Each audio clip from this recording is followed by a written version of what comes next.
vai recebê-lo, então, ao vivo. Vamos conversar com ele, o deputado federal Pedro Paulo. Tudo bem, deputado? Bem-vindo ao nosso Bastidores.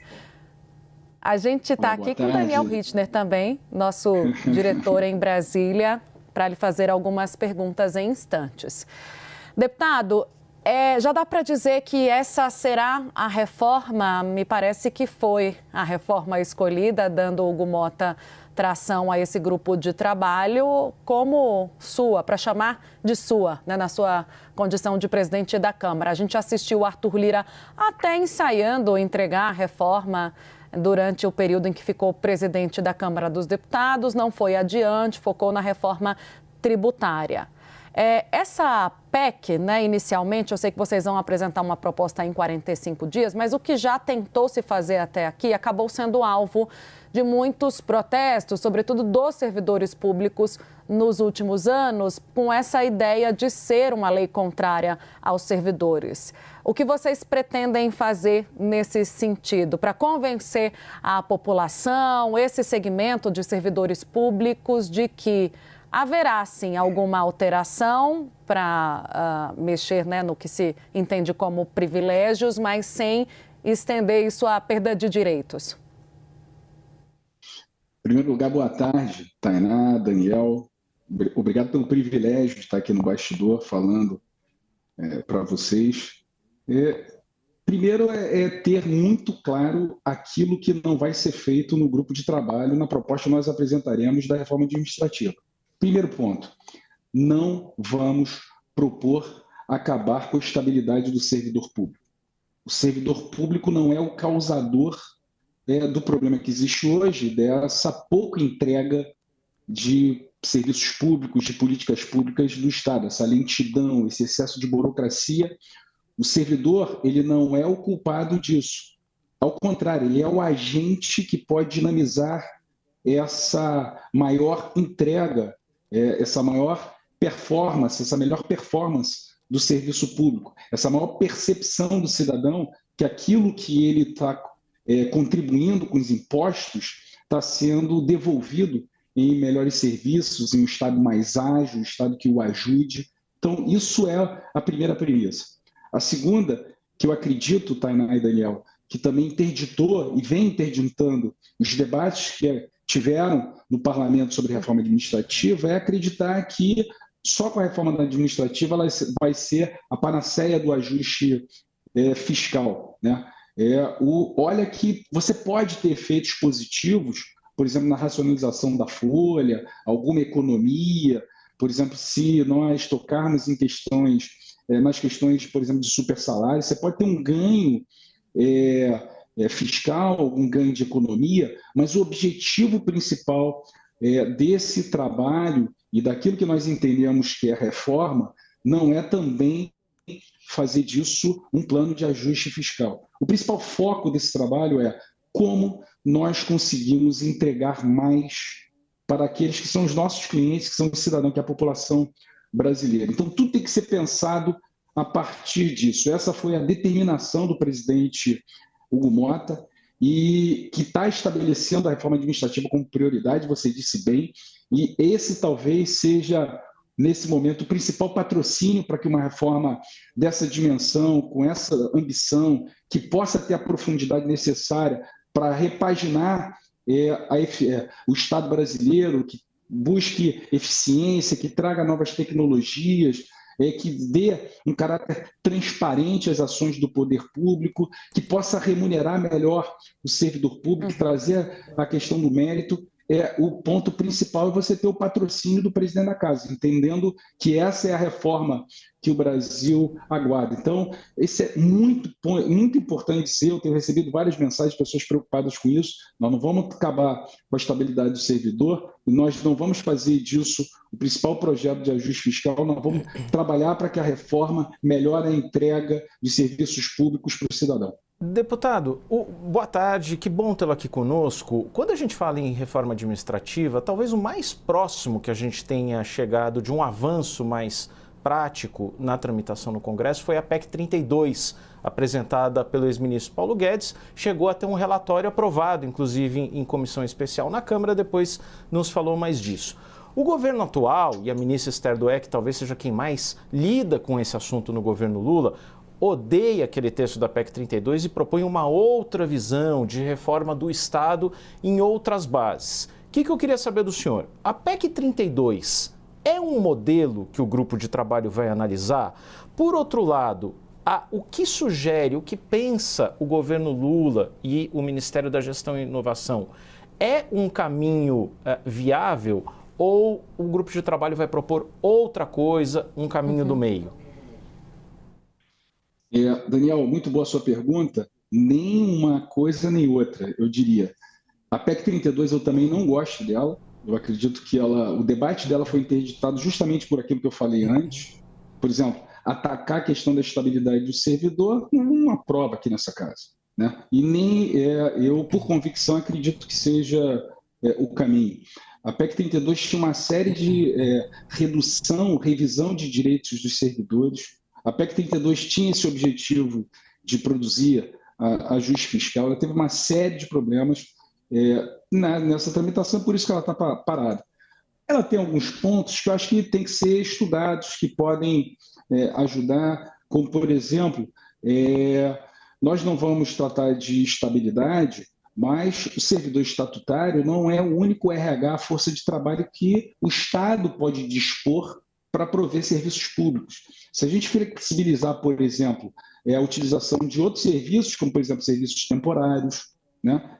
Contratações temporárias para determinadas áreas. Então, isso consta da PEC 32 e pode ser trazido. A PEC 32 falava um pouco sobre também privilégios na questão dos supersalários. Isso pode ser enfrentado no grupo de trabalho na reforma administrativa. Agora, de outro lado, eu falei nem uma coisa nem outra, desculpa, só para... também tem divergências em relação à proposta de reforma administrativa que apresentou o Ministério da Gestão, a ministra Esther Dweck, com o máximo respeito, mas, por exemplo, os critérios de progressão de avaliação de desempenho que constavam do projeto de lei que nós aprovamos essa semana e que motivaram o presidente Hugo Mota retirar a parte da reforma administrativa e jogar isso para o grupo de trabalho, é algo que tem também divergências aqui na casa em relação a esse modelo. Para ficar nessa linha de raciocínio, peço perdão a Tainá, porque estou roubando um pouquinho o tempo dela, mas só para ficar nessa linha de raciocínio aqui, deputado, quanto à avaliação de desempenho, que é um tema que sempre se discute, porque a sensação, a percepção de todo mundo é que o servidor público não está submetido a uma avaliação de desempenho real, justa, objetiva, que pode inclusive fazer com que os servidores mal avaliados saiam do serviço público. Isso é um tema que o senhor vai enfrentar? Que eles mal avaliados saiam do serviço público, não. Eu vou repetir aqui, nós não vamos tratar de fim da estabilidade. Até porque existem regras de desligamento do servidor público por outros motivos. Agora, o que nós vamos fazer, o que nós vamos propor é o seguinte: criar um critério, de um planejamento com metas, com indicadores absolutamente críveis, pactuados com cada um dos ministérios, conhecidos pela população, a partir daqueles indicadores, um plano de aferição de desempenho, um modelo de desempenho que não seja individual, porque, em geral, essas avaliações individuais basicamente vira um conluio entre chefe e subordinado hoje, e amanhã o subordinado vira chefe e o chefe passa a ser avaliado, e isso não funciona como critério de desempenho. A população não percebe essa avaliação de desempenho como algo que melhorou a sua vida. Então, agora, para que o servidor, por exemplo, possa receber um bônus, um 14º salário, um 15º salário, vai sim existir um critério para que aquele que quer se diferenciar, aquele que quer trabalhar mais, se dedicar, que buscou ser mais eficiente, que se dedicou, ele possa sim receber uma parcela a mais do que aquele que se acomodou, aquele que não se dedicou. Essa é um componente até de reconhecimento e aumento de ganhos para o servidor que pode ser feito sem ser essa espada no pescoço, não, se você não cumpriu aquele critério, você está fora do serviço público. Então, é inverter a lógica. Você busca o incentivo, trabalha o incentivo e o reconhecimento do bom resultado. Isso funciona. Isso aqui não é algo teórico, não, tá, Daniel? Existem várias experiências no Brasil e eu, particularmente, trabalhei junto ao lado do prefeito Eduardo Paes, na cidade do Rio de Janeiro. Nós desenvolvemos um modelo de incentivos baseado na meritocracia, sem mexer na estabilidade do servidor público. Funcionou, e lá não é pequenininho não, tá? Na cidade do Rio de Janeiro são 212 mil servidores, todos eles estão sob esse guarda-chuva desse plano onde tiver bom desempenho, bater metas, significa aumentar salários, aumentar ganhos. Por exemplo, se você aumentar a cobertura do programa de saúde da família em X%, você é reconhecido, as equipes são premiadas. Se você aumentar o IDEB das escolas da educação básica, os professores que tiverem os melhores resultados ganham mais do que aqueles que tiverem pior resultado. Então, isso é você trazer um incentivo, um mérito para desenvolver, para produzir melhores serviços para a população. E não é só o exemplo da cidade do Rio, não. Rio Grande do Sul tem bons exemplos, Pernambuco tem bons exemplos, Ceará tem ótimos exemplos. É pegar o que está dando certo aqui e fora e apresentar uma proposta ambiciosa para melhorar essa percepção e as entregas do poder público. Deputado, o governo inicialmente foi refratário a qualquer discussão sobre reforma administrativa. A gente viu isso nos últimos anos ali da gestão Arthur Lira. Sempre parecia um temor quando o assunto chegava ao Palácio do Planalto que Lira fosse levar esse assunto adiante. Diferente da reforma tributária, quando o Fernando Haddad, o governo teve toda a boa vontade também até para compartilhar a paternidade dessa reforma tributária. O líder do governo, José Guimarães, já bateu esse assunto com o Palácio do Planalto, mas em linhas gerais disse que sim, é um assunto aí que preocupa, mas que o presidente Lula não vai atrapalhar e que mandou seguir com os trabalhos, dar andamento a esses trabalhos. Você falava da ministra da Gestão, Esther Dweck. É possível, na sua avaliação, contar com o apoio do governo? O governo vai entrar de alguma forma com a digital nessa proposta encabeçada pela Câmara dos Deputados? E para a gente também concluir, qual é o prazo trabalhado para entregar essa reforma, deputado? O prazo, começar pela última pergunta, o prazo é 45 dias, nós estabelecemos o dia 7 de julho, uma segunda-feira. Para aprovação.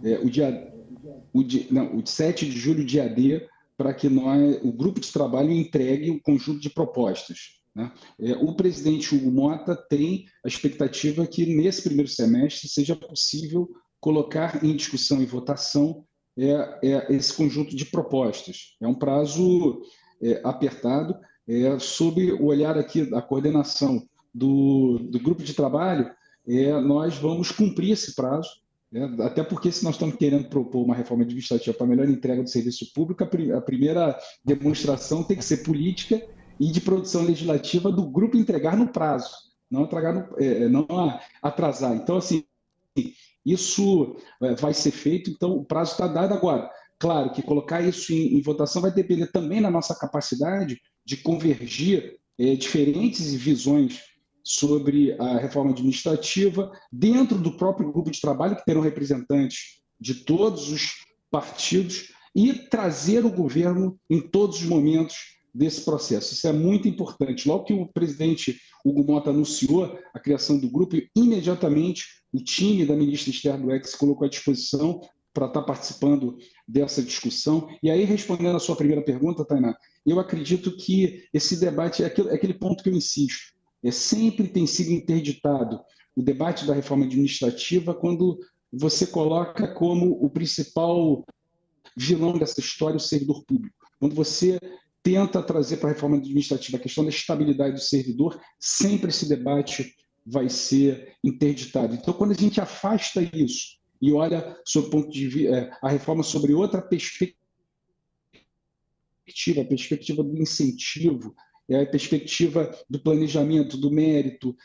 Na verdade, a reforma sendo um ganho para o servidor para entregar mais à população, a gente tira 80% dos problemas. Tem outras divergências, sim. Por exemplo, eu tenho algumas divergências em relação ao Ministério da Gestão hoje em relação ao critério de avaliação. Eles insistem que o critério tem que ser a avaliação individual.